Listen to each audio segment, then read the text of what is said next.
Well, welcome back to our coverage here of this 2015 running of SCCA's National Championship Runoffs, presented by Garmin Verb here at Daytona International Speedway. Boy, it's nice when we say welcome, folks, and that's the logo we get to show you. Daytona, first time in over 40 years, 1969. The last time the Runoffs ran here at this legendary facility. And our coverage today, as it has been all weekend, being presented and brought to you by Mazda. And we're queuing up here to get ready to go for our coverage of the SCCA Runoffs. As we've been doing right before the race starts, we'll do a little pause and do an actual show restart. But just wanted to come on here a little bit early and talk about it. Interesting what we're seeing in terms of weather, Jeff. Jeff Lepper, by the way, alongside with Hayward Wagner joining us as always. And it's been interesting here. It looked like it was going to be a nice day. Then we had a little bit of sprinkles earlier. Then it got to be very nice, cleared out quite a bit. It was hot and humid, to be sure. Now we got clouds moving back in again. Something these competitors have been dealing with all event long is trying to read this weather. It really has been challenging. What setup do you do to your car? Because, yeah, you can throw on a set of rain tires, but there's a lot of different things you want to do to your car. A softer spring rate. You might soften that sway bar up a little bit. Maybe change the alignment settings on your car. So it's not just a simple matter of running rain tires versus slicks. Well, and on the other side of the coin, too, when it's sunny, beating down on the track, whole different scenario in terms of track temperature as you're going to get if it clouds up a little bit. So you've got to be able to read that because that affects things as well in the car. Obviously slicks versus dries, but just tire pressures and tire heat. And how you manage those tires as well, Greg. If you want to push earlier when it's cooler, you can maybe push that tire all 14 laps long. If you want to maybe back up a little bit, got to save some tire till the end, you got to do that to the end. And this, of course, was a pretty fascinating year, and this is the culmination, our final day of the 2015 Runoffs presented by Garmin. But it's really the celebration of an amazing full season in the Sports Car Club of America. And one of the great things that we've seen here, we've seen an amazing year unfold, not just in club racing on the road courses, but we've seen some great things unfold, a brand new program of introducing people that may not have the full time to dedicate to a weekend to be able to bring them out to the track and get them into the fold and get the blood stirred a little bit for things. Actually the Solo Nationals was just an absolute, I think, record setter, and the guy who's intimately involved with both of the programs I'm alluding to is Hayward Wagner. Absolutely, Greg. Solo Nationals, 1,226 competitors this year. A new record, worldwide record for a participation motorsports event.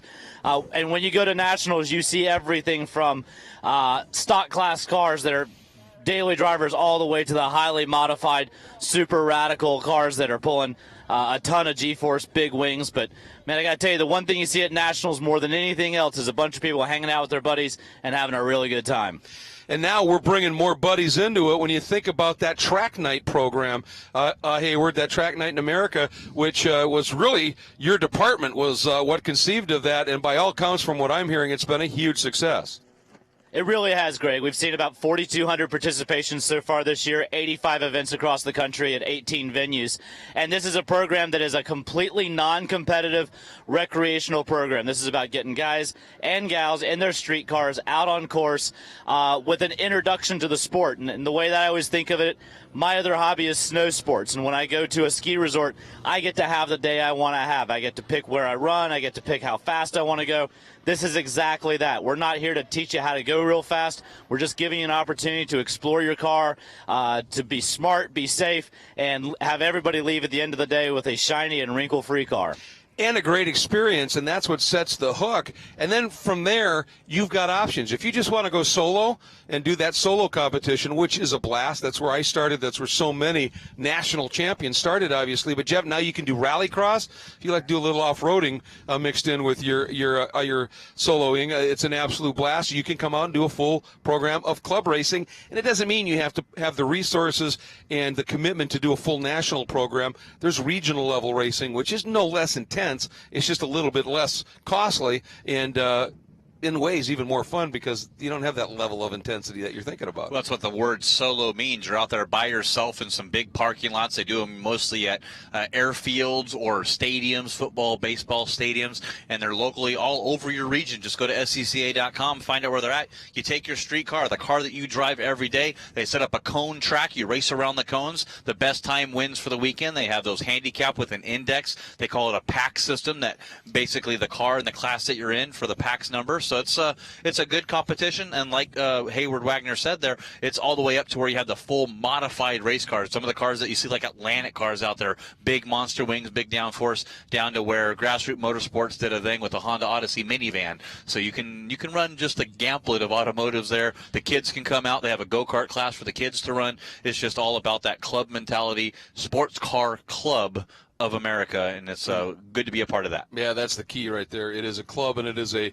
community. It's a family that extends across this country, and also embraces specialties and the like from across the pond and other continents as well. I mean, once you're there, that's part of it out there. Hey, having a great look here. They come from all over this country, from Canada. As I said, there will be workers from Europe that are all part and parcel of it, and they come and they enjoy something like this. And during the lunch, they just kind of hang at their corner station and do a little bit of bench racing, telling stories. And the nice thing is I had a personal experience. This. I'm pretty much from the Midwest, and I wanted to go out. I'd never been out and been to Buttonwillow, and I said, well, let's go out, buddy of mine, let's go out and corner work there. Called one of the people out there and just said, hey, we're just kind of curious about what we can do here. Where's a hotel? What's this? And they said, well, the track's great. Here's what you need to do. You don't need a hotel. We got a spare bedroom. I mean, that's how it is. And I think Haywood has even more on that for us. Guys, just want to talk a little bit about the pace car in this lap right now. The senior manager of club racing, Deanna Flanagan, who has done a tremendous amount of work to even make this event possible. We have gotten past lunch on Sunday, and the next meal she will eat will be after the runoffs. So she's going to take a little celebration, a little victory lap, if you will, and ride on shotgun in that beautiful MX-5 for this Formula F pace lap. Well, and she deserves it. There is no question about it. The work that they put in at the national office, people often think that there's this huge staff there, and it's a very small, dedicated group that make all of this happen. If anybody's earned a ride in that beautiful new MX-5 Cup car, and that's the car, that's the brand new model. Those are the two prototype cars that eventually will be built up, and we'll have a number of them that'll be running in the global MX-5 Cup series, which is a North American series like we've had for a few years. There's going to be a European, there's going to be an Asian series, and it's kind of cool to know that all started right here in North America with Mazda Motorsports North America and the local MX-5 Cup program, and these new cars are going to be just spectacular. Yeah, they really are. To see Hayward Wagner down there on pit lane themselves, been there all 3 days, doing a great job, and I've noticed that as sunny as it is out there, his face is getting as red as his beard. Yeah, he's been out in it, and of course that's that reflecting dish. All that pavement he's standing on bounces it right back up. But he has done a great job. And again, a big thanks to Rick Benjamin and Dorsey Schrader, who've been doing the other races that you and I aren't partnered up for here, sort of splitting duties here. As always, those guys doing just an absolutely superb job. And of course, the guys in the truck that make all this happen there with Speedcast Production with Clark Camber leading there, and Pete back there doing the directing. So it's awesome to see everybody doing that. Jake Cleves out there setting up all the cameras and running the wires and the cables. It's a full-blown production effort. And you see Jordan Miller there on pit lane doing the E&G camera. And there goes those Mazda MX-5 pace cars to go give some hot laps around here before we set our Formula F. And we have our little jar sitting right here with the $1. Every time we call it Formula Ford, both Greg and myself will have to put $1 in that jar, and we'll donate that to the childhood cancer charity, of course. Well, yes, exactly. And the reason is that Formula Ford's been a class in this competition since 1969, and only recently when they opened it up to other manufacturers, which included the Honda Fit engine and thus just the F component. Now it's just Formula F. But I don't know. I did 15 of the 25 runoffs for PA at Road Atlanta. I did all of them for TV at Mid-Ohio, most of them at, all of them at Heartland Park, most of them at Road America.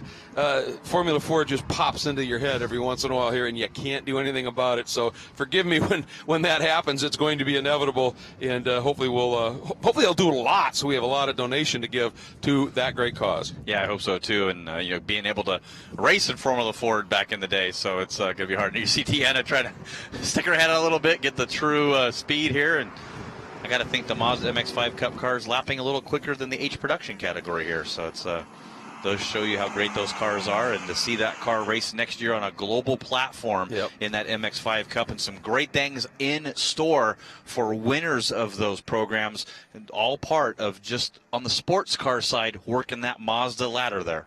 Yeah, the road to 24, they call it. All right, we're going to pause, folks, and then we come back in just a second. It'll be starting our coverage of Formula Ford. The cloud's starting to roll in here at Daytona International Speedway, as is the excitement, as our coverage of this 2015 running of SCCA's National Championship Runoffs, presented by the Garmin Verb at Daytona International Speedway, continues here. It is time for the coverage of Formula F, one of my absolute favorite classes here in our coverage today, being brought to you by Mazda. I'm Greg Creamer, joined by Jeff Lepper, Hayward Wagner, down in the pits. And you can see they're up on their feet. They know something's going to happen here. And one of the true joys for me about SCCA Club road racing is the purity of it. Yes, there are classes that have the big, massive downforce and tunnel technology and all that.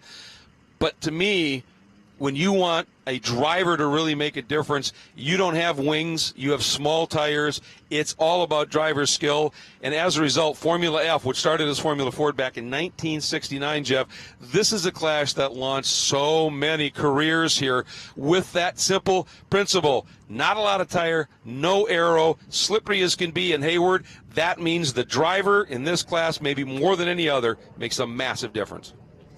Another big difference you're going to see today, guys, is the rear tires. Traditionally, a Formula F would have a wider rear and a narrow front. However, the rules allow them to run the front tire on both ends of the car if they choose to. A lot of the guys took advantage of that in qualifying to have less drag around the oval and a higher top speed. But now that we're into the race, the risk with no aero is that if you slide those rears around a lot on the infield, they will get very hot. So you may see quite a few drivers at the front of this grid who try to make a break on those narrow rear tires, and then other drivers at the back of the field trying to run them down with the higher grip rears. And, of course, in this class, Jeff, without downforce and aero, as Hayward's talking about here, you do anything you can, obviously, to try and maximize your straight line speed when you're up on this high-speed banking for so much. But you still have to have that key mechanical grip on the infield. Yeah, you really do, and we've seen that, and I believe in this class as well, you'll see guys that set the car up for the infield, I believe will have an advantage here. You don't have the low-sprung wings. You can't play with tunnels on these cars. Yeah, they're a flat bottom, but there's nowhere to duck that air to. It just goes under the car or it goes over the car. That's it. So you need to set your car up for the road course to be quick around this track. Absolutely, and you notice a lot of the back of these Formula F cars, and they've done it for years. Really, when the Swift DB1 came out, it revolutionized it because it closed the air up behind the car, which one minute was a little tougher to draft off of that car, but it also really brought that drag level down, and it revolutionized the class. R.K. Smith getting that first big win and changing the dynamic of this category. Now these cars are super slippery, and as they head out of the false grid and get ready to start this race, Jeff, one thing just to talk a little bit about here is these are not big engines in these cars either, and that's all part and parcel of the package. They're a momentum car where the driver and the control, but these engines are not much more than 1.5 liter. No, the Ford 1600 cc Yep. in the Ford, the Honda Fit motor, the L15 code engine, which is a 1500 cc motor, 1497 to be exact. That motor is actually also rev limited. A lot of guys have switched back to the Ford after running the Honda motor, thinking that they'll need the higher revs here on the high banks of the oval. We'll have to see how that plays out, as one of our drivers there, car number 8, still getting his gloves and his helmet on, trying to get going, as you see the guys in the golf cart there trying to hurry up and get his gear over to him. Yeah, he just missed that completely, and that's a very experienced competitor. That's Mark Blanc. He actually had a 6th place finish in this class in 2012 at Road America, and he's been around and doing this for a while. I think he just got caught out a little bit here, but hey, schedules are schedules and rules are rules, and as that field heads out, we're going to start showing you the starting lineup across the top of the scroll here. But on the pole is the guy who ended up with, he's a 3-time national champion, Tim Kotz, in the number 88. That's the Brayburn Hoosier 2-dog Aeroquip, and that is a Honda-powered Piper, very slippery car. The guy, though, that starts on his right shoulder, Jeff, on the outside of the front row, the young man who is the defending champion and got his first national championship last year at Mazda Raceway Laguna Seca, the 21 Ski Motorsports Hoosier Quicksilver citation of Jeremy Grenier. Yeah, Jeremy was the champion last year, also won the Mark Donahue Award from the Road Racing Drivers Club. He collected that award here at the Rolex 24 Hour at Daytona. So he comes back home defending that award win. Yeah, that's pretty cool, isn't it? Starting third will be the number 83, and depending upon if your inclination is English or French, his name is William Valletz or William Valet. Out of Coram, New York, runs the New York region, and his driver service is Loining's Engine Swift DB6. And it's interesting, a lot of guys have adopted that DB6 that run the Swift. It's actually a Formula Continental car that they take the wings off. They just found it was a little bit more stable with that slightly longer wheelbase. Important here. Two-time national champion John Robinson and the number 19 Lee Racing Cricket Farm Motors Swift will start in that 4th spot. David Livingston, number 85, will start 5th in the Thermomasters Spectrum Honda-powered machine. Starting 6th, Jason Generati, his first runoffs in his Dangerous Cargo Lee Racing machine. 3rd in the Southeastern Conference this year. That was his route to get here. Very successful for Jason. 7th, John Benson, the number 7 ABS Racing, also at Cricket Farms Motorsports Swift. 8th will be the 71. The guy who was so close to a national championship last year, Max Malinen, young 19-year-old driver, son of the Michael Malinen, who we've seen with a lot of success in the Atlanta category.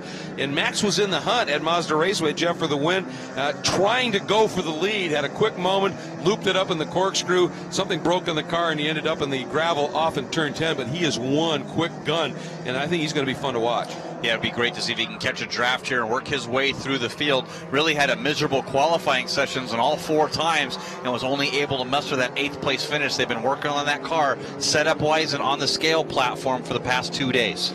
Absolutely. It's going to be an interesting exercise for him. Starting 9th, 73, Lawrence Hendrickson in the James Lee Racing Cricket Farm Swift, and completing your top 10, the 75 of Rick Payne out of Mission, British Columbia, running the Northwest region, Peyton Tools car. A couple of other big stories. We already saw the problem for Mark Blanc, caught out. Bill Kephart, one of the most experienced drivers, a little struggle in qualifying, ended up in 14th. But a big story here is twofold. One, Michael Lewis, the guy who won the GT1 race here, multiple-time national champion driver, won earlier this weekend, got a super sweep. They had just, he said, gotten their head around that Vestal that they were running last year. He said, we had good speed, we had it dialed, but we knew we couldn't sit still. They've done basically a new car, the Vestal 15. They're running that Honda power plant, and he goes, it's a whole new deal, and he said, now we're just chasing things, and we just don't have the speed yet. But a couple spots in front of him is Megan Sauce, who had one heck of an ordeal getting here. Yeah, 2 months ago, she got done with one of the events, parked the truck, the trailer, the rig, the car, everything. It was stolen, gone. Truck, trailer, driving gear, car, everything. They acquired this new car, got her new car, and literally a week before she's leaving for the runoffs, the police call her, notified that we found your car. They haven't found all the rest of the stuff, but she at least got her car back. But what a great effort by her and her team to get her back out here, acquired a brand new, not a new, but a Swift DB6 chassis, new to them, to be able to come here and compete in the runoffs. Also, she's used to ovals.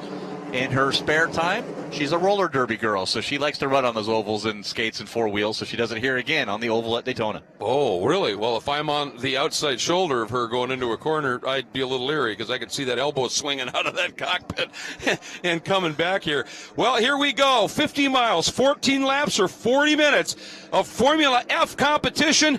One of the great classes in the history of Sports Car Club of America National Championship Racing, and we are green. Oh, and a nice move there.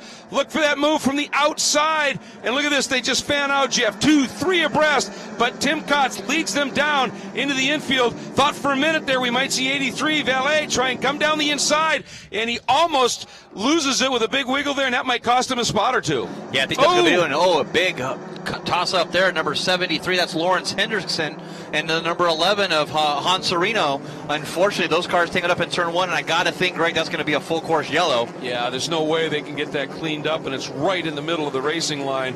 So I think we'll see in pretty short order that full course caution come out as we watch this lead duo of Kotz and Grenier easing away from the field already, but it's going to be very short-lived. Kautz's time, a 2-minute 2.489 second lap, and it was a 2:02.541 for Grenier and a 2:02.7 for Valet. So, I mean, only a couple of tenths between second and third, but in this class, especially if you can draft up, that's what's going to happen as that full course caution comes out. Here's a look, see if we can find it, Jeff. Ooh, there it is. Yeah, just ran right over the rear of Hendrickson. No fault of his own as he's down there in turn number 1. And unfortunately, Hans Serino just ran right in the back of him. Those cars tangled up. It's going to take a couple laps to get this group back underway, let the field bunch back up. and then get that accident cleared off there in turn number 1. Well, open wheel racing, those are the things that can happen, obviously, and a tough start to this one, but they'll get things reined in. Guys are making a pretty good pace out there for being under full course caution. We did get the call. It was full course. I haven't seen a corner station yet. Yeah, you can see the lights flashing on the emergency vehicles. That usually indicates they did call the full course. And right now, that's just a single caution being displayed out there. This is interesting. Yeah, we saw this a little bit earlier, one of the earlier races where they went full course yellow, but did not do a pace car. Maybe they can get those cars or they're off in harm's way. I'm not sure exactly where that incident is, but if they are hung up, it's going to take a safety crew to do that, as we see Tim Couts coming across the line to complete lap number 1, albeit under yellow. And take a look. Yep, the double yellows fly at the start stand. You can see Couts waving them down and bringing that speed down as they get down toward the incident zone. With that, we're going to get a break in, and we will be back and bring you the rest of the entire race in the run for the gold in Formula F here at Daytona. The 2015 SCCA National Championship Runoffs, presented by Garmin Verb, is being brought to you by Mazda. Mazda, driving matters. 16 wide eyes. Driver's license took 2 tries. Bought a Roadster secondhand. Playing parties with the band. Loaded up off the state. Hijinks. Tailgates. Starter. Midsize. Family cruising. Now in the garage, something new reminds you of when you were you. It's time to face facts. You're a gearhead. You wish the freeway on-ramp was your personal racetrack. Well, buckle up, buddy, because the Sports Car Club of America wants you. With 40,000 members and events across the country, the SCCA has all the excitement you can handle. Dance the blacktop two-step with SCCA Solo. Get down and dirty with SCCA Rallycross. Or go wheel-to-wheel with SCCA Club Racing. Hit the track with the SCCA, where America's best drivers race. Under caution here in the run for the gold at the SCCA Runoffs, the 2015 version of this legendary championship race, the National Amateur Championship Run, presented by Garmin Verb. And again, right at the start, a couple of cars getting together down into turn 1, and as a result, we are under caution while that cleanup is affected here. And amazingly, Jeff, look at this, the number 73 of Lawrence Hendrickson, who got run up and over, is driving that car away under its own power. I don't know that it's particularly healthy, but at least he's able to drive it away under his power. And unfortunately for Hans Serino, the number 11 there, that car broke, and you can see that right front corner seriously deranged, so it is up on the back of the hook. And usually if he does just hit that tire and climbs over the back and there's no damage to any of those wishbones or suspension components, you can continue on. I highly doubt it. To see the damage on the right front of that car, to know how big of an impact that was to Hendrickson's car, I don't think he's going to be able to continue, possibly just nursing it along to get it back into pit lane. Yeah, I think that's a distinct possibility. We'll have to see. But again, this is going to be interesting. And we saw Kotzen Grenier make a little bit of a break here in the early going here. But it is going to be, this brings William Vallet, John Robinson, David Livingston, and the rest of the field right back into play here. But boy, when that went green, Jeff, those two guys out front, Kotzen and Grenier, were able to open up a little bit of a margin in a hurry. And if they can do that and then hook up with that draft, well, we've seen what can happen in some of the other races here. You know, the SRF, Spec Racer Ford race that just happened. By the time the white flag came out, two of those drivers had locked up together and had built a lead of over 15 seconds by doing that. I don't know if we'll see that kind of a margin in this class. The car's not as big. They don't draft quite as well, but could be interesting.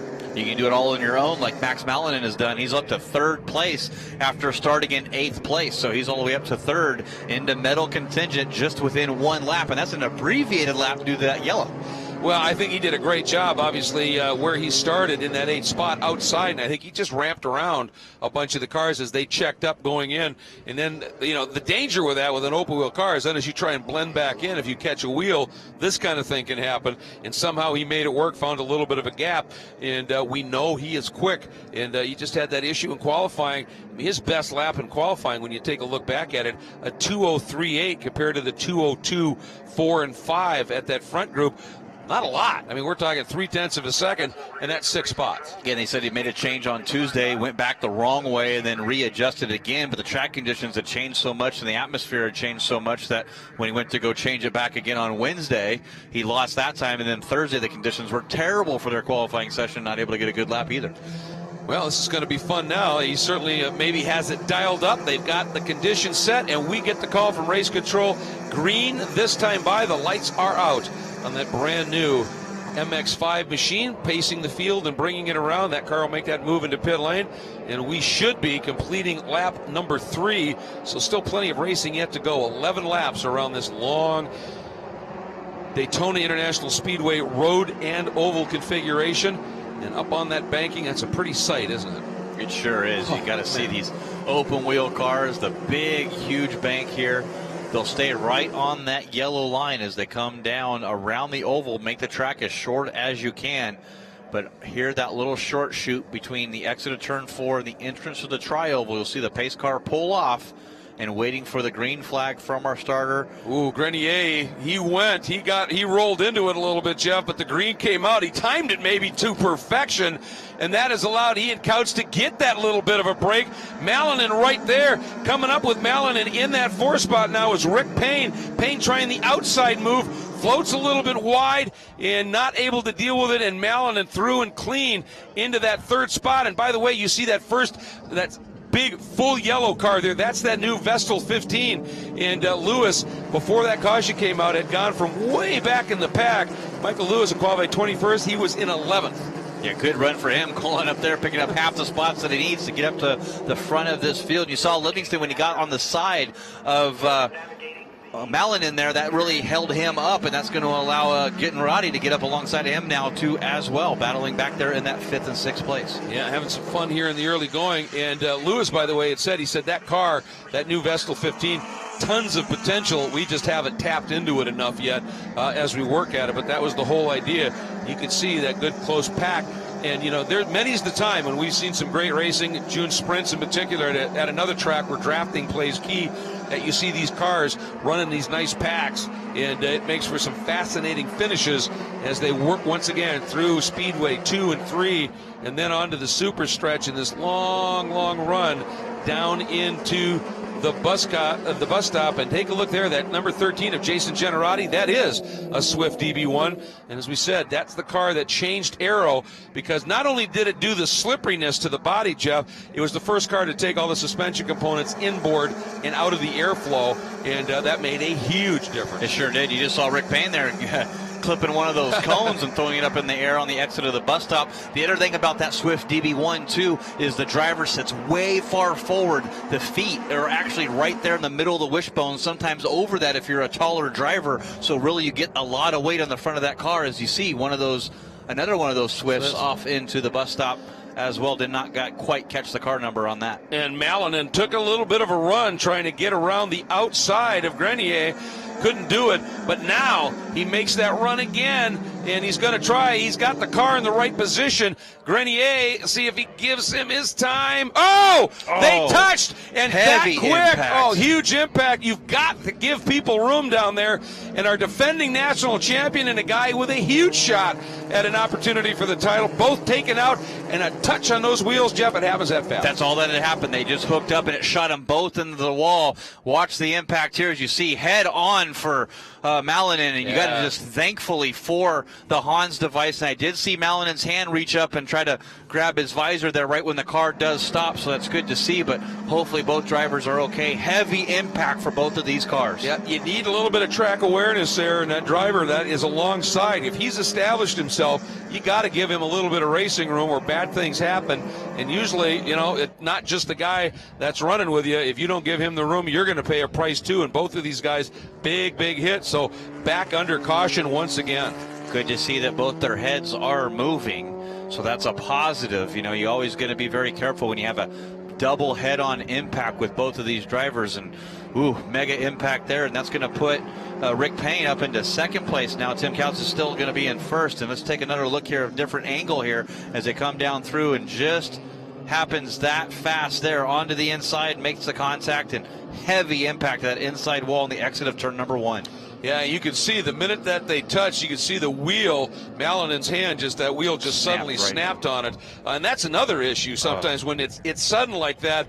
You can damage, you can hurt a wrist, break fingers and the like with that, kind of sudden deal. And again, Jeremy just did not give him quite enough racing room there, and they both paid a big price. And as always, whenever you have a contact with another car or contact with any barrier, they always bring the ambulance out at standard operating procedure just to get the drivers in there, get them in and have them looked over at medical. And again, this is going to take a bit of time to clean this up. Both of these cars are going to have to go up on the hook.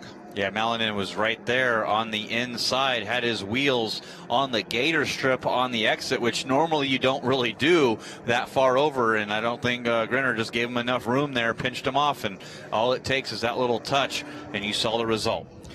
I've always questioned the wisdom as they get two guys out of the cars in an incident like this to put them in the back of the same ambulance. Well, if they're not hurt, maybe they will be. And then walk away for a moment to talk to somebody. Ought to have somebody there just in case. But these guys obviously, tough day. And I mean, unfortunate for the entire field, unfortunate for all the fans and viewers of this hugely popular class, Formula F, because two of the key players are out. Exactly, and this is 2 full course cautions in the span of only 6 laps, and they keep running the oval here because that track will be blocked with the safety crews. Those laps are going to start winding down quicker than normal. They are slowing down the pace of the Mazda MX-5 pace car there just to give that chance to have some extra laps here at the end to make a run for this championship. Yeah, this is tough to see, and again, it's just personally always been one of my absolute favorite classes. I love formula racing, and I love the cars where you don't have what I call artificial grip, false grip, downforce, aero grip. It's about mechanical grip, and it's about the skill of the driver to manage it. And I love watching these guys race, and those are two of the best. And it's a shame we're not going to see them. But make no mistake about it. I mean, Rick Payne, Jason Generani, Livingston. There's some guys out there that are going to be absolutely fantastic. And Michael Lewis is now, because of that incident, and here he comes. It's that full yellow car. He's got that bright kind of pink helmet on. That is that new Vestal 15, and he's a Super Sweep winner already this weekend. Not going to happen here, obviously, as they're developing that car, but from 21st to 8th, you don't like to have that happen because of other guys wrecking, but you'll take anything you can get in this game, and it's good to see that program really for that development coming along. Yeah, doing a good job there. We'll see if that car can get more popular. Obviously, it's good to see the strength of Formula F when there's new manufacturers coming in, building new cars, and trying to update that technology and push that. And this is a worldwide class. They race it in the Formula Ford Festival in Europe, and usually a lot of the champions from different series across the country. We have the Team USA scholarship as well. You win that, you get to go race in Europe. So it's pretty cool stuff. And there's a couple of pro series that run as well. In Canada has one. I mean, there's a lot going on in this category, and let's check in now in the pits. Hayward Wagner, what are you hearing, bud? Guys, here with the crew for the 4th place runner, Livingston. We're going to be coming out of the caution here in just a few minutes. What are you guys looking at as far as a strategy with this shortened race length? The key is staying in the lead draft. We think the 3rd place car coming out of the bus stop is going to win this thing. So we want to be in the lead draft and prefer to be in 3rd place coming out of the bus stop on the last lap. Now, in that lead draft, we've got a couple of the newer cars. We've got a couple of the older Swifts. And right behind you, you've got Bill Kephart and Mike Lewis with those new Streamliners. Anybody going to have a car advantage as the distance shortens? The only real advantage is going to be ourselves and the 3rd place car, Jason, are running the wider rear tires. Once we pop out of the draft, we're going to be at a little bit disadvantage. So hopefully Jason and David can get a run on the cars in front together. Tim is on the smaller tires all the way around. He is going to have the best speed without anyone else around him, but he will not be able to hold off the cars drafting by. So, guys, that's why you're seeing Tim up front right now. He's got the straight line speed, and these shortened race distances may help him with the heat in those rear tires. Boy, and that's the other thing, exactly right, Jeff, talking about it. Now you've got less, you've been running around, tires are not taking that pounding for all of these race laps. You can push them a little harder now. Yeah, you sure can, where you might be in full conservation mode trying to save those skinny rear tires. Now you're going to have some extra chance to do that, and just love watching that DB1 there in 3rd place. Like I said, you can really get a good shot there of how much further forward the drivers sit in those cockpits. It was a big it was a big controversy there. You know, it was there's a lot of people that walk with limps because these Swift DB1s. A lot of the pro guys, Jeremy Dale, his accidents that he's had just in Formula Fords and then on into IndyCar Series and Champ Car Series. But it was. Well, I think that's one of the reasons you see a lot of guys converting into that DB6. It's a little longer wheelbase. You sit back a little bit more, and it gives you a little bit more high-speed stability. But those DB1s, I mean, that car right there in third, it's a 1984 design. I mean, that gives you an idea of how old the technology was. But on the other hand, it's in third, which tells you that was pretty visionary, forward-thinking technology because it's still very effective, especially at a slippery track like this. You can really see the arrows, got that little lower wing there in the back, exhaust pipe out the back, and that big NACA deck there on the sides. I've always loved the design of the Swift DB1s. And it looks like we're just starting to get all the cars cleared off. That incident down there in turn number 1, and the best news about that was Jeremy Grinner and Max Malinin crawling out of those cars under their own power and walking to the ambulance. A true testament not only to the design of these cars, but the safety equipment that SCCA mandates for all these drivers to wear. Yeah, very good point indeed. And we saw that shot of Kotz and Payne, and you can see those small rear tires, those front tires on the back of the car. And then we saw Generati and Livingston, the cars that are in that third and fourth spot, definitely have that bigger tire at the back. And it's interesting how they do these tires in here because the actual width of the wheel is a lot narrower than the tire itself, especially on those bigger rears. There's a cantilever design that just gives you a little bit bigger footprint, doesn't it? Yeah, it sure does. It tucks the bead of the wheel, and the tire goes on that, and then it sort of makes like a big, huge C on the outside of both of those, and it really could give you an extra inch of rubber on each side of the car. When you're talking this slow aero and no aero here, no aero grip, and you got to have all the mechanical grip you can get, you want as much rubber touching the ground as possible. And that's what he was talking about, that for Generati and Livingston, third and fourth right now, they need to run together to be able to negate the advantage that a Kotz and that our car sits in second, the 75 of Payne right now have with that smaller rear wheel at the back of the car that makes them just a little bit more slippery. So strategy going to be huge here. And I love what he was saying. If everything plays right, we want to be third coming out of the bus stop, but we need a guy behind us to run with us to negate that smaller hole that those narrow rear tires are punching on Kotz. And again, just a great run by Rick Payne. Let's not forget here, sitting in second, Rick Payne, where did he start, folks? 10th. He, too, did that great rim shot move. I think he maybe just followed Malinin right out and around it at the start of this race. But, boy, did it play out to perfection for him. It sure did. Good strategy call based on that, and really playing the game right here as he's moving through the field. Should have between 5 or 4 laps to go when we go back green for your Formula F National Championship race. 2 different engine manufacturers in this group, it being Ford and Honda, with the brand new 1.5 liter Honda Fit motor running in these cars, and then of course the Ford 2-liter that's been 1600 that's been run in these classes since 1969, I believe. Absolutely, right from the very beginning. And just waiting to see here as we're completing now, we're working lap number 8. So that last time they went by start finish, they really went by half distance here. But it looks like this field, they were very aggressively scrubbing, and now they are lining up. And I wonder if they might not be anticipating a restart here. We have not heard any word officially whether we're going green this lap or not. And obviously the key is for these drivers, watch that pace car. And I think there's a reason Payne's dropped back just a little bit. He wants to run and have those guys behind him push him forward here as soon as it goes green. And they're just trying to figure out what it is. Yeah, the lights out are on. The lights are out in the pace car, and as a result, you see Kotz now let that pace car get free. We're going back, and we've got a full half a race that is going to unfold here. Green flag flies, and Kotz rolls into the throttle. Payne, Generati, and Livingston coming with him. And I think Payne may have laid back a little bit too much there. He just wasn't close enough. Here's that run that he wanted. And he lost the nose on that car, didn't he, Jeff? Yeah, sure did. No downforce when you come down there in the braking zone. You're trying to get the wheel turned as quick as possible, and it just won't react. And I'm not sure if Kotz got a little bit of a jump there either. We didn't, of course, see the green flag in our shot, but he left way early as soon as that Mazda MX-5 pulled down onto pit lane. So first time now back at speed after the restart through the International Horseshoe, heading toward the kink. And this is a very in this class, these cars are on the edge driving through here. Nice little slides through that corner, especially once they get the tires back up to temperature and pressure. And an aggressive move there. That was the 85, David Livingston, who lost a couple of spots on that restart and dropped back, Jeff. Yeah, he sure did. A little bit more than he thinks he wanted, as he told him by that crew chief in the interview we had a little bit earlier, that he has to get up there and he wants to be about third or fourth if he wants to get up into that grip. And that red number 83 is our third place qualifier of William Valet.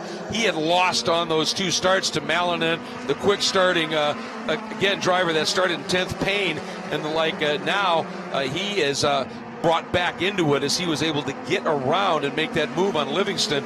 Now the question is going to be, what kind of speed does he have? And look at this, side by side, we have a new leader as Payne has drafted by and picks up the lead into the bus stop. Tim Couch slots into second, Generati third, Valet fourth, and then a gap now back to Livingston. And you see Payne waving, saying, line up with me, let's pull away here. It's not going to happen. As look at that as they come down 3 wide, almost there as he goes through the oval, and you got to tuck back in there. He's not going to be, he'll be a sitting duck. Generati there in third. Well, I think Couch sold him a little dummy, and Generati went with him, and then Couch immediately tucked back down.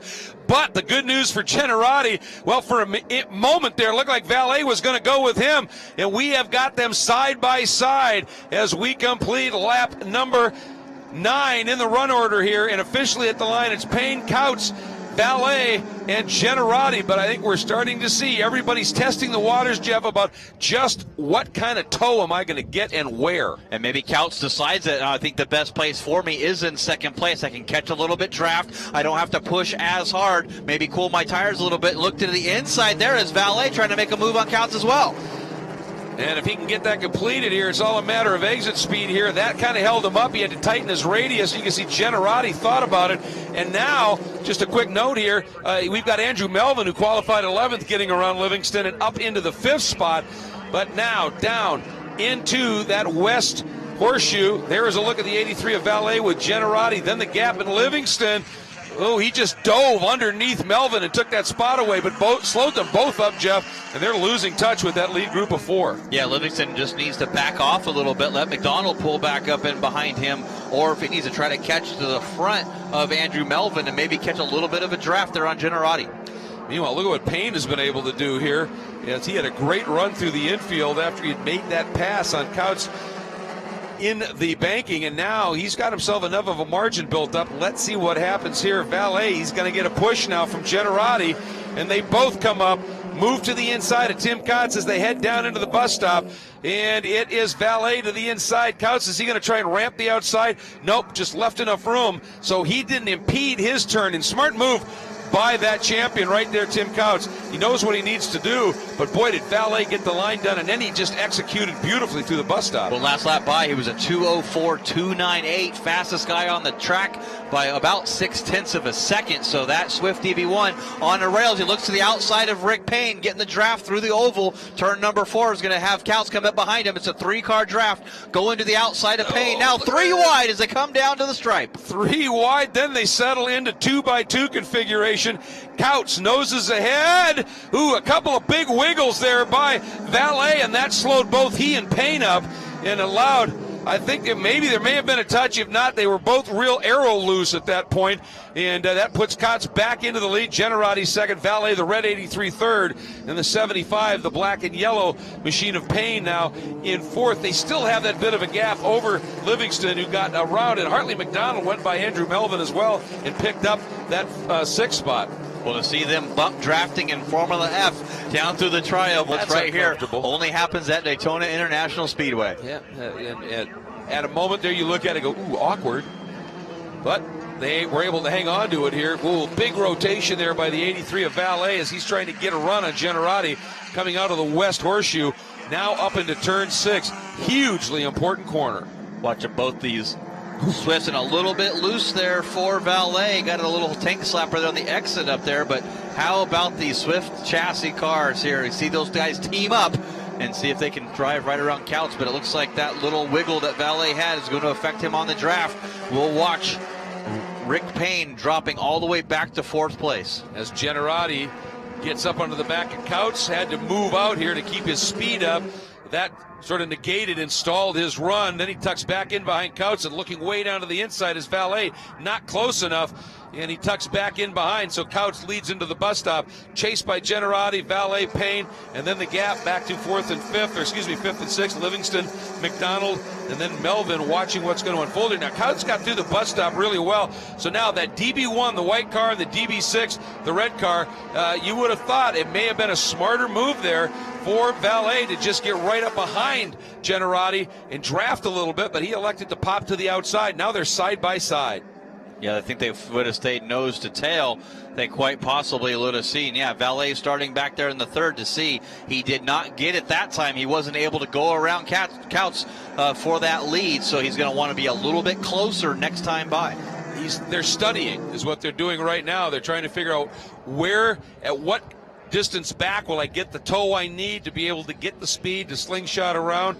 And you practice that for days in the qualifying runs, but you need to do it in race trim a couple of times here. And Couts right now, he looks like he's fairly comfortable leading. It's not like he's just giving it up and saying, no, I want to try and get behind somebody. I think Couts wants to leave this in his own hands here right now. And Generati, he has got to be right up with somebody. As now you can see the difference in those rear tires between those two Swifts. Yeah, and Rick Payne's back in the fold as well. It's now become a 4-car battle here for the lead.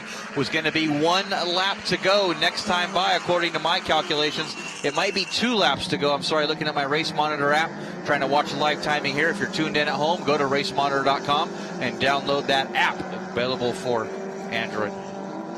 So watching what's unfolding here now, and it's obviously it's pretty interesting, of course, what we're seeing unfold here. Valet turns the fastest lap at a 2:04.014, but with those small rear tires, you can see that car is a lot twitchier right now than Jason Generati, who runs in third. Generati getting the toe, makes the move to the inside of Valet now, and let's see if he can execute it. Valet thought about ramping the outside, but they entered the bus stop side by side, and that's what Couts wants.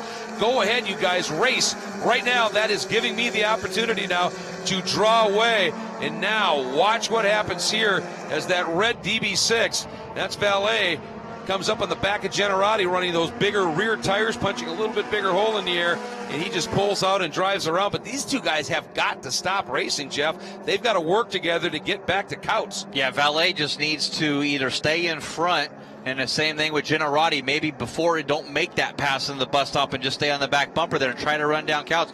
Don't count out Rick Payne. He's been watching all this happen. I got to think he's sitting there saying, strategy, strategy, strategy, what can I do here? Absolutely. Payne driving a Van Diemen, so you've got a number of different car manufacturers and a couple of different models, from one with the Swift, the red car, the DB6, the white car, the DB1, the old machine. But boy, sure is effective when it's time to get slippery out there, no question about that. And again, Couch now maintains that little bit of a margin, but it looks like Valet and Generati have calmed down a little bit and trying to race each other and are just focused on trying to close it up on Couch. Couts down here into the West Horseshoe. A little bit loose there on the entry, and you got to think maybe if those tires are starting to go off, as you see those little skinny, narrow rear tires, you got to go back to third place with Generati, who has the bigger rear tire, and you can really see when you get a close-in shot of both of those cars, the second place car of Valet, and then Generati in third. The size of those tires, we'll see if that's going to play a factor here with a little less than a lap and a half to go in this race. I'll tell you though, for Couch, I mean, it was loose, but it was controlled loose. He had that rotation handled beautifully. Here comes Generati now. He is coming after, and he's going, but I think Generati's realizing, no, he needed to stay there, and he decided to pull out. And that is going to kill them in their chance. Oh! But Couch, something, he went for the brake. I don't know whether the right front broke or whether when he went for the brake, it just pitched him into the wall and it broke. But our 3-time national champion leading this one is done.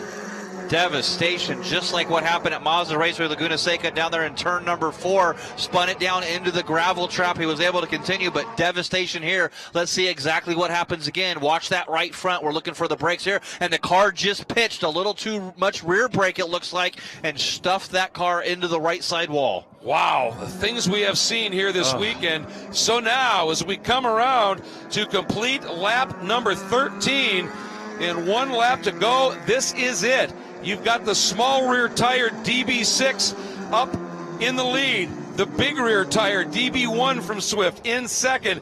And all the way up from 10th of Van Diemen Honda. What a run by Rick Payne as he is tucked in here. It's down to these three, Jeff. And remember what the guy said? We think third out of the bus stop might be where we want to be. And I think Rick Payne is sitting there going, seriously, this might work. I know Rick Payne with the narrow car, too. He's got those narrow tires on the back, along with your leader, Will Valet. And I think they're going to come down here into that West Horseshoe. Generati has a shot to do it. He's gotten around Valet each time into the bus stop. He held up a little bit the last time by. I don't think he'll do that this time. He's going to, only shot he's going to have is going to try to get around him here down in the bus stop, get a good run through the bus stop and put a gap so Valet can't close back in. Let's see what happens here out of turn 6, and a great exit out of 6, even with those smaller tires by Valet, but not enough. And now we are going to see that draft, and you've got a triple draft that's going to be happening for Payne here, depending upon how he plays this here. And we're watching his Generati. I don't know. I think he was a little bit farther back in those big rear tires, slowing his progress. Payne now is going to swing out, and now he picks up some serious speed. Now he pulls out and he too has a big wiggle when he goes to the brake, but he held onto it, Jeff, and that is allowing him to lead. Valet going to try and stuff it down the inside on the exit of the bus stop. That slowed Valet down. Here comes Generati. Had to check up a little bit, but look at the power of that DB6 of Valet. He's done these power moves all along. Looks to tuck back in the draft. Who knows what's going to happen as they're trying to go 3 wide here at the end of Formula F. This is going to be interesting. If I were Generati, I'd just watch what Valet does and go with him when he makes the move. It's back and forth, juking and jiving up to the line. Indecision is costing everybody big time, and as a result, from 10th, it is Payne that comes through, unbelievable, and wins the national championship. And Valet and Generati, they couldn't make up their mind what to do, and indecision may have cost them a shot at the gold. Still, they get the medals, but 10th to the look at Payne is just absolutely beside himself inside that car. Boy, did he play that to perfection. He sure did. We said he was in 3rd place on that last lap. We heard down from Hayward Wagner on pit lane during that interview that 3rd place was going to be the place to be to get the win, and he made sure of that. Did not want to make him a liar. He got a car off there, driver's left. You can see the skid marks there, but that was right there on that last lap. No harm, no foul. And boy, you could certainly see those cars with those skinny rears near the end, especially the stability under braking from high speeds into that bus stop. They were very twitchy. It caught out Kotz. It almost caught out Payne, but somehow he's able to make that work. Wow, what a story. Wow, that was an exciting race, too. A little 5-lap shootout there to the end. Big salute to your championship from William Valet alongside there. And you see Generati getting that bronze medal, waving to all these course workers and fans around here at Daytona. And after dropping back as far as 6, David Livingston able to climb back up. Here's another. Now watch this twitch. Yep. And that may have actually dissuaded Valet. He had to lift for a second, didn't he? Yeah, I think he sort of saw that heads up there and maybe tried to get it back over here, too. And you see him hung up there because Generati just closed the gap on the exit of the bus stop. And then here it was at the finish. That close. Boy, and Generati darn near took that silver away, didn't he? But I got to think, like you said there, too, that little indecision that you saw coming down the oval. They were going to the left, going to the right, trying to find a way to see which way they wanted to go and could not make those decisions. And ultimately, like you said, I believe that did cost them that gold medal. Yeah, I think, you know what, had Valet just decided to make the move and had Generati gone with him, that may have been enough to at least push one of them by Payne. But they just kept going, should I? And then you run out of time and track. And that is exactly how it played out. But what an exciting finish. Problematic start to the race is the first 7 laps, really. We had start, caution, restart, caution, and didn't get much racing in. But these final 7 laps were fascinating. And for Tim Kotz, just that moment when those back tires just gave up a little bit under braking and it threw the car into the wall. Other than that, I mean, he looked to really have an idea as to what he wanted to do. Whether it would have worked, we don't know. But he had a plan, and that was to go fast at the front and make them chase me. And obviously, it didn't work for him. And for Payne coming in, you see the applause from all of the people down in pit lane because they know that Rick Payne, 10th to 1st, Jeff, what a story he was able to put in here. Yeah, some other big movers and shakers in the field. How about Michael Lewis, able to finish in the 6th place? Yeah, great story. Doing a good job for him. And Megan Sauce, unfortunately, was up into a top 10. She goes back to 15th, still trying to win that hard charge award. We saw that car parked off into the side there through the kink. You know, one of the interesting things here real quickly is watching those cars come in. You know, you heard Hayward talking about that new Vestal that Mike's driving, called it the Streamliner. And you look at all of the other cars out there, there's another car that has that same kind of look, and it's called the DB1 from 1984. That was the original Streamliner. Pull the helmet off if you can. Wow, what a story. And here he comes up and out of the car, Rick Payne. That's not orange, or that's orange, it's not pink, so he's not looking at the world through rose-colored glasses. He is a national champion. Off comes the helmet. That means down we go to Hayward Wagner. Woo. Rick Payne, tell me about the pass going into the buff stop. Unbelievable, sideways. Did you think that was going to be the move of the race? No, I was getting held up a little into there. He was very fast. I thought, this is your shot. Go for it now. I just threw the car in. My Avon tires hung on fantastically. 10th place qualifier, a couple of cautions tightened you guys back up. You got into that group of 4, and then Tim had his issue. It looked like you had a very similar slide in the same place. Was there an oiling issue, or was it the guys with the narrower tires? Maybe narrower tires. I got in a little deep once into the bus stop, got it under control. It's tough on the narrow tires, but boy, do they pay off on the straightaway. Now, coming to the flag, you were in the worst possible position according to everyone. How did you manage to stay in front of those two?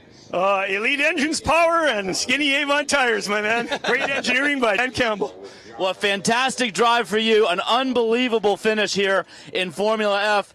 And again, guys, we've got another one of these cars that has all these vents taped off for that maximum speed on the straightaways, and boy, did he need it when it mattered most. We're going to move down now to William Valet, who I believe is... William, can we get a word with you?